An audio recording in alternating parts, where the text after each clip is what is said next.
En 2022, le montant de l'enveloppe de financement des startups en Afrique a augmenté de 5,4% par rapport à 2021.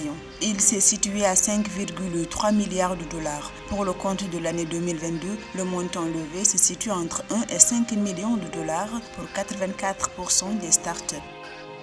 Le Sénégal a levé avec succès 55 milliards de francs CFA sur le marché de l'UMOA, l'Union monétaire ouest-africaine, ce 6 novembre 2023. Cette intervention, qui s'inscrit dans le cadre des bons et d'obligations du Trésor, a été réalisée avec un taux de couverture de 110% du montant mis en adjudication. La mise en œuvre des accords de partenariat économique qui lient le Cameroun aux pays de l'Union européenne d'une part et la Grande-Bretagne d'autre part a fait perdre au Trésor public camerounais 20 milliards de francs CFA de recettes douanières en 2022.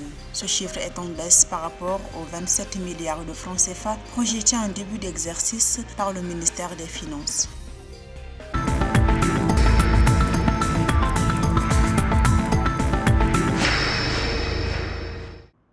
Les startups africaines n'en finissent plus de battre des records. Ces entreprises ont levé 5,3 milliards de dollars en 2022, en hausse de 5,4% par rapport à 2021, d'après une étude de la plateforme Africa du Big Deal. Le Nigeria est le pays africain qui a attiré le plus de financement en 2022.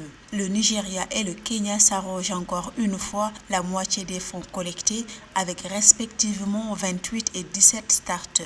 La forte levée de fonds observée du côté des startups africaines s'explique par le fait que les États africains ont travaillé à rendre les économies des pays du continent beaucoup plus business-friendly. Par exemple, la régulation du secteur privé s'est affinée. Également, on a vu des économies africaines devenir plus business-friendly grâce à de nombreux programmes nationaux pour booster les entrepreneurs africains. En 2022, toujours, les États africains ont su compter sur l'épaule bienveillante des bailleurs de fonds, dénommés agences de coopération internationale, qui ont pu proposer toute une myriade de programmes multinationaux. Pour le compte de l'année 2022, le montant levé se situe entre 1 et 5 millions de dollars pour 84% des startups.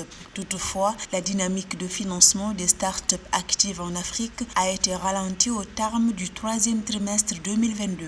À cet effet, le seuil d'1 milliard de dollars n'a pas été atteint pour la première fois depuis 4 trimestres. La tendance haussière des levées de fonds des startups africaines a été cependant limitée en 2022 par l'absence de parité hommes-femmes. De facto, les startups détenues par les femmes n'ont pas suivi les courbes. Puis le FMI qui prévoit un ralentissement des financements des startups africaines en cette nouvelle année. Mon avis là-dessus est qu'on a déjà observé un ralentissement de la dynamique de financement depuis le troisième trimestre de 2022 et il n'est pas si sûr que l'Afrique puisse renouveler sa base d'investisseurs aussitôt après une belle performance l'année dernière. Selon les experts, les défis économiques allant du ralentissement de la croissance à la dépréciation des devises pourraient nuire aux possibilités de financement des startups du continent en 2023.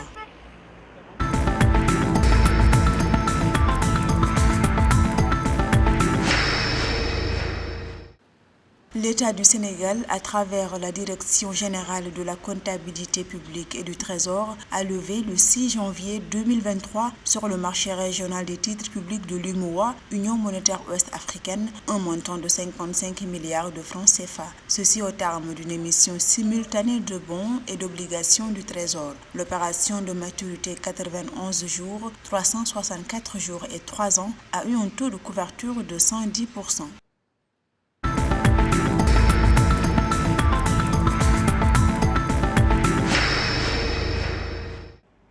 Selon la Direction générale des douanes du Cameroun, il y a eu un manque à gagner de 20 milliards de francs CFA de recettes douanières en 2022 dû à la mise en œuvre des accords de partenariat économique qui lient le Cameroun aux pays de l'Union européenne d'une part et la Grande-Bretagne d'autre part. Cette situation est pour la plupart la conséquence des facilités fiscales que l'État devrait accorder dans le secteur économique. Cependant, il est attendu 1004,7 milliards de francs CFA de recettes douanières au titre de l'exercice budgétaire 2023 au Cameroun.